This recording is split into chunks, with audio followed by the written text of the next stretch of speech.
नमस्कार। आज हम बात करेंगे थर्ड हाउस में सूर्य को लेकर।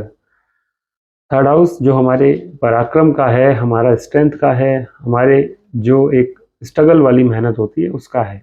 सूर्य ग्रहों का राजा है। तो एक चीज़ तो क्लियर है यहाँ पर कि जिनकी कुंडली में सूर्य थर्ड हाउस में तृतीय स्थान पर होता है, उनको जो भी मिलता है बहुत मेहनत से मिलता है, बहुत इजीली, या फिर बहुत अच्छे घर में उनका जन्म हुआ है और उनको सब कुछ किया कराया मिल गया, ऐसा नहीं है। उनको, अगर वो बहुत अच्छे घर में भी जन्मे हैं तो उनका जो रुचि होगी वो किसी ऐसे प्रोफेशन में, किसी ऐसे एरिया में होगी जहाँ उनको अपनी मेहनत से ही जाना होगा, बिना किसी की सहायता से। और बहुत मेहनत के बाद एक पर्टिकुलर एज में, यानी कि बहुत जल्दी नहीं, एक एज में आने के बाद वो लोग अपने आप को फेमस कर देते हैं, अपने काम से जाने जाते हैं। तो कुछ लोगों की हम यहाँ पर उदाहरण लेंगे जो सेलिब्रिटी लेवल के लोग हैं और जिनकी कुंडली में सूर्य तृतीय स्थान पर है। लेकिन उससे पहले हम जाने तो सूर्य तृतीय स्थान पर और क्या क्या परिणाम हमको, क्या क्या रिजल्ट देता है, क्योंकि हम जानते हैं तृतीय घर जो है उससे हम अपने एंटरटेनमेंट को भी देखते हैं, स्पोर्ट्स को भी देखते हैं, हम उससे अपने स्ट्रेंथ को देखते हैं, हाथों की एनर्जी को देखते हैं। तो कुछ गेम्स हैं जिनको हम हाथों से, हाथों की टेक्निक से यूज करते हैं, जैसे कि क्रिकेट है, बैडमिंटन है, या और भी तरह के गेम्स हैं। तो जिनके थर्ड हाउस में सूर्य है, क्योंकि सूर्य ग्रहों का राजा है, तो ग्रहों का राजा जिस घर में बैठेगा उससे रिलेटेड आपको रिजल्ट तो बहुत अच्छे मिलेंगे ही। तो यहाँ पर बहुत सारे लोग हैं जो खिलाड़ी हैं अपने अच्छे दर्जे के, और उनके थर्ड हाउस में सूर्य है। कुछ लोगों के हम नाम भी यहाँ पर लेंगे। इसी तरह से हैंड राइटिंग का लेखक बना देता है ये काफ़ी लोगों को। बहुत फेमस राइटर हुए हैं जिनकी कुंडली में सूर्य थर्ड हाउस में है। तो ये तो बात क्लियर है, आपकी कुंडली में यदि सूर्य थर्ड हाउस में है तो आप देखिएगा एक निश्चित एक आयु जब आपकी होगी तो आपको लिखने का शौक होगा। वो कविताएं हो सकती हैं, कहानियां हो सकती हैं, या कुछ भी लिखने का शौक आपको ज़रूर होता है। अब सूर्य, क्योंकि यहाँ पर हमें भाइयों का परिणाम भी देता है, थर्ड हाउस में सूर्य जनरली दो भाई देता है। आप लड़की हो या लड़का, आपको दो भाइयों का सुख ज़्यादातर देखा गया है, मिलता है। फ्रेंड सर्किल का भी यही घर होता है तृतीय स्थान। तो यहाँ पर सूर्य की स्थिति ये दिखाती है कि आपके बहुत सारे फ्रेंड्स होंगे, आप मित्रों की बहुत हेल्प करेंगे, या मित्रों के लिए आप हमेशा तैयार रहेंगे, हमेशा खड़े रहेंगे।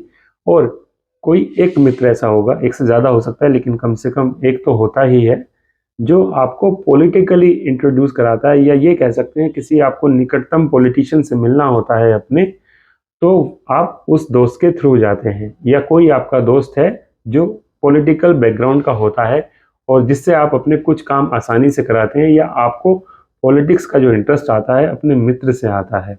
इस तरह से इसको देख सकते हैं। अब बातें तो यहाँ बहुत सारी हो जाती हैं करने की, क्योंकि जैसा कि सूर्य तृतीय स्थान पर हो तो पुत्र सुख की प्राप्ति भी अवश्य होती है। सूर्य तृतीय स्थान पर हो, जीवन साथी से हमेशा एक मतभेद बने रहते हैं, लेकिन ये भी बात सही है, यदि आपका जीवन साथी वर्किंग है, आप लड़की हो या लड़का, आपका लाइफ पार्टनर यदि वर्किंग है तो आपकी बहुत ग्रोथ होती है। इंडिविजुअली आपकी ग्रोथ भी होती है, आपकी फैमिली की भी ग्रोथ होती है। तो वर्किंग पार्टनर यदि आपको मिलता है, सूर्य थर्ड हाउस में है, तो बहुत अच्छा होता है। एजुकेशन के बारे में यहाँ बात करें तो सूर्य थर्ड हाउस में एजुकेशन हमें बाहर कराता है, स्पेशली आफ्टर स्कूल एजुकेशन जो होती है, प्रोफेशनल कोर्सेज की जो एजुकेशन होती है। तो छोटी मोटी यात्राएं, यानी कि घर से दूर जाकर हमें पढ़ाई करनी पड़ती है सूर्य तृतीय स्थान पर हो तो ये बात हुई सूर्य तृतीय स्थान की।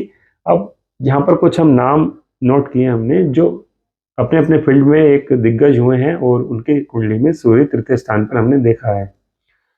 जिनमें से नाम है गोपाल दास नीरज जी, जो फिल्मों में गीत लिखा करते थे, अब नहीं है, तो उनकी कुंडली में सूर्य तृतीय स्थान पर है। इसी क्रम में सर विवियन रिचर्ड्स, जो क्रिकेट के, जैसा मैंने बताया कि स्पोर्ट्स में जिसमें टेक्निक का, हाथों का यूज होता है, तो क्रिकेट में सब जानते हैं कि हाथ के द्वारा टेक्निक का भी यूज होता है और एक स्ट्रेंथ का यूज होता है। तो सर विवियन रिचर्ड्स की कुंडली में भी हमने देखा थर्ड हाउस में सूर्य। इसी तरह एक सोमर सेट हुए हैं यूएस के, जो नोबेल पुरस्कार जिनको मिला था वो राइटर थे, और ऑस्कर वाइल्ड ये भी एक राइटर थे। मेजर ध्यानचंद जो हॉकी के बहुत बड़े प्लेयर रहे हैं। गुलजारी लाल नंदा जो एक राजनीतिज्ञ रहे हैं, और राजनीति से पहले ये भी अपनी रचनाएं लिखा करते थे, राइटर रहे हैं ये भी। और शशि कपूर, फिल्म अभिनेता शशि कपूर, जिन्होंने कई फिल्में भी लिखी हैं और अभिनय भी किया है। तो ये तो बात निश्चित है कि आपकी कुंडली में थर्ड हाउस में सूर्य है, तो आप मेहनत करेंगे तो आप सफल भी जरूर होंगे। अपना नाम हमेशा अलग रखेंगे फैमिली से और अपने लेवल पर अपना नाम बनाएंगे। ये कुछ बातें हुई सूर्य के थर्ड हाउस में होने की। आगे हम बात करेंगे फोर्थ हाउस में सूर्य की स्थिति को लेकर। जब तक हम चलते हैं, नमस्कार।